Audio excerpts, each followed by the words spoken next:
One thing I've stayed away from on Tinfoil Tuesday is UFOs. It's something that is big enough that it could have its own day on this channel probably, and that's maybe the reason why I've stayed away from it. Until now.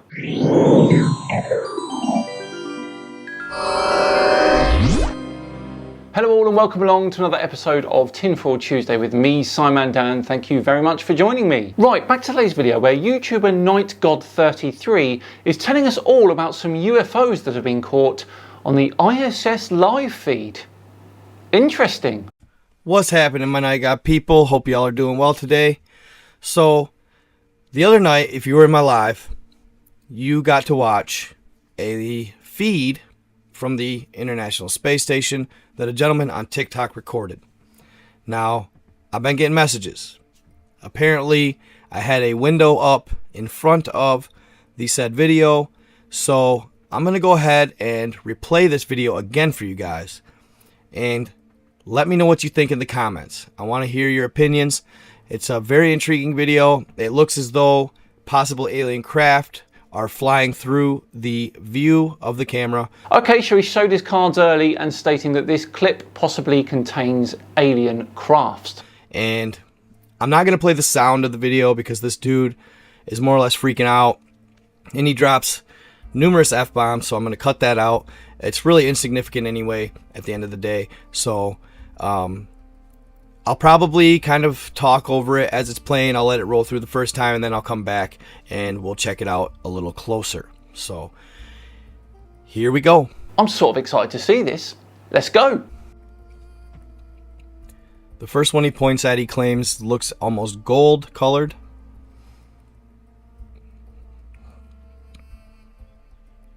Okay, I would argue satellite here, but let's continue. And then this one is significant. Okay, that's not a satellite. Interesting. I've got a theory of what that actually is, but let's see what else he has to say first. Look at the shape. Look at what looks like at the top of it is possible, maybe a head or a shape of a head. Maybe a figure standing on top of it. Possible wings. I'm not sure. Because wings would be so useful in space. And just to note, people, there was a explosion of a satellite in the area. Some people were calling it space debris. Myself, I do not think it looks like space debris. Because you are looking at it through the eyes of a conspiracy theorist. There was in fact an explosion, but it wasn't a satellite. It was an old Russian rocket motor, which was used back in the day to put the old GLONASS navigation system in orbit. And after the explosion, it created 16 separate fragments of space debris. Now, is it a coincidence that the ISS live feed picks up some space debris around the same time that this happened? Probably not. Let's hear our guy make up some theories anyway. It looks like numerous possible craft. Some of them are semi-cloaked.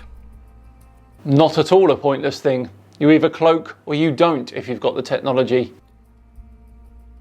A lot of them, notice how they move in unison. It makes me wonder if a larger craft is actually cloaked and what you're seeing is small portions of the craft that aren't cloaking. Or it's all debris from one incident. Not 100% though. It's very intriguing nonetheless.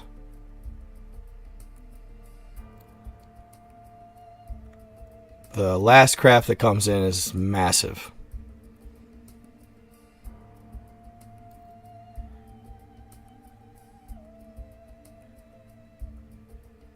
Notice, looks almost as if there's a possible fleet. Oh my gosh. Oh dear, fleet, he says. A fleet. Sure, matey, sure. There's more up here, yep. ISS HD live feed.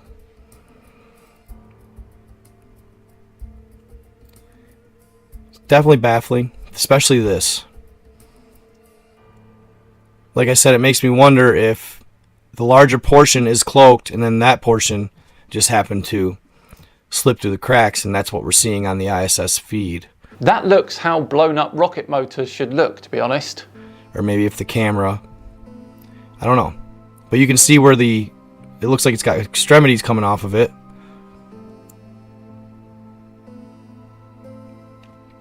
Going way back.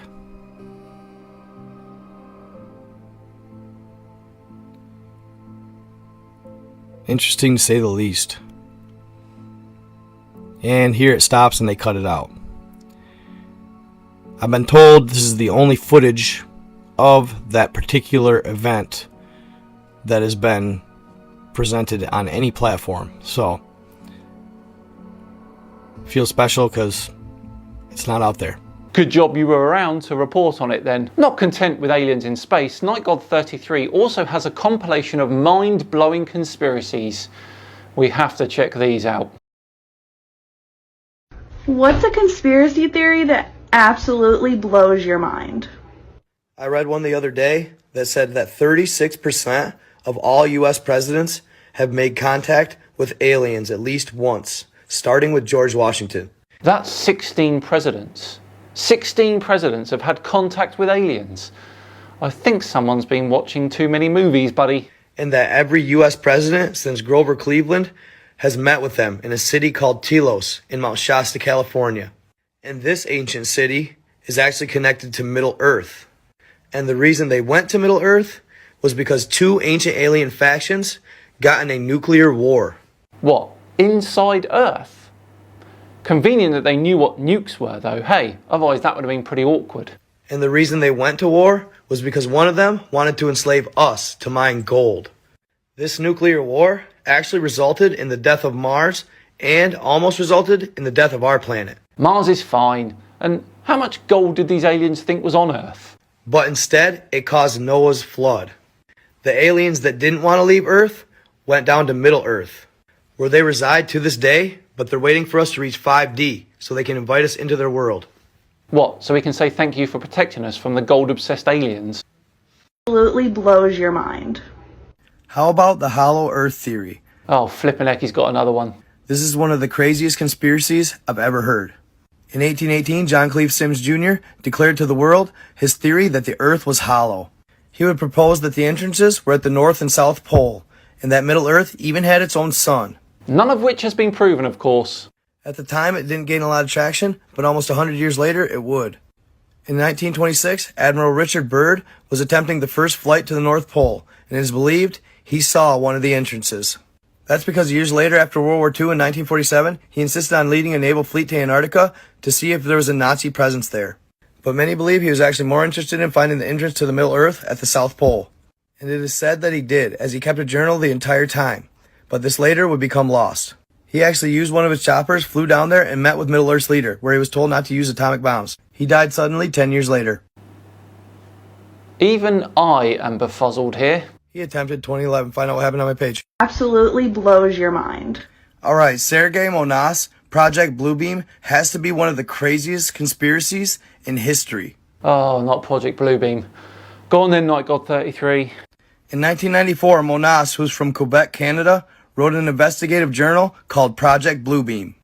In this article, he states that NASA and the United Nations have a 4-step project to establish a new world order. For what flippin' purpose? And they will do this by using top secret, highly advanced technology. It will enable them to use mind control, manipulate the weather, and even create holograms in the sky. Yes, you heard me right. They're going to use satellites in orbit to create holograms in the sky. At first, it's going to be things like UFOs or cities in the clouds.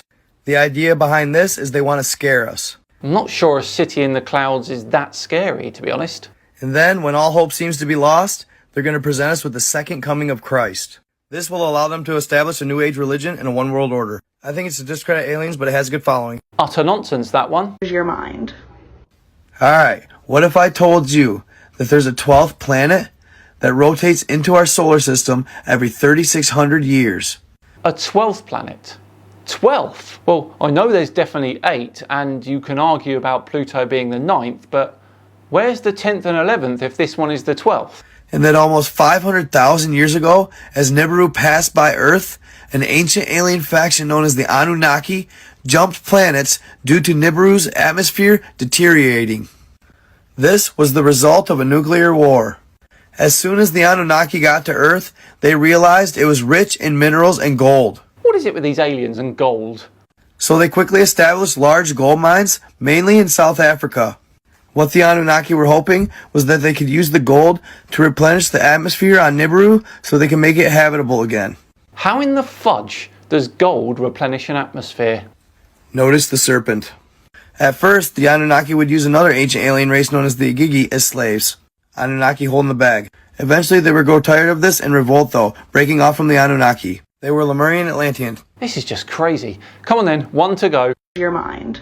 Alright, check it out. In 2007, a US DIA employee turned whistleblower. He felt the people should know about Project Serpo. Project Serpo was an agreement between us and the aliens that crashed at Roswell. Did they want gold? When the aliens crashed in 1947, one of them lived and 3 of them died. The one that lived was never able to fix the craft's communication system before he passed away in '52. But in December of the same year, we fixed it and we were able to contact his home planet. Communication transpired over the next 10 years and they were able to talk about an exchange program. It takes 19 hours for the signal from Voyager 1 to reach Earth, and that's at the edge of our solar system. There must have been about 3 conversations in this 10 years. We were going to exchange 12 of our inhabitants for 12 of theirs, and they were going to live on each planet for 10 years. So we trained 12 astronauts, 10 men and 2 women. The training was rigorous, and it was ideal if they didn't have any ties to Earth, due to the fact they were going to be on alien planet Serpo, 40 light years away. The exchange was supposed to happen in 1964, but instead they took the remains of their dead back. They came back in 65, and the exchange took place. 40 light years away, but they had a conversation over 10 years. Sure, buddy, sure. Well, what a fascinating look into the world of Night God 33 that was. I can't believe this guy has got over 100,000 subscribers. I think we may have to swing by sometime again and see how he's getting on, don't we? But for now, we are all done and dusted for another Tinfoil Tuesday. Whew, thank you so much for joining me. It has been a pleasure as always. If you enjoyed today's video, please do consider subscribing to the channel. As always, we're going for that 500,000. Who knows when, but we will hit it. Do not worry. And if you really enjoyed this video, hit the like button too. I've been Simon Dan. Have yourselves a great day, and I'll see you all tomorrow for another Misconception Mini. See you then.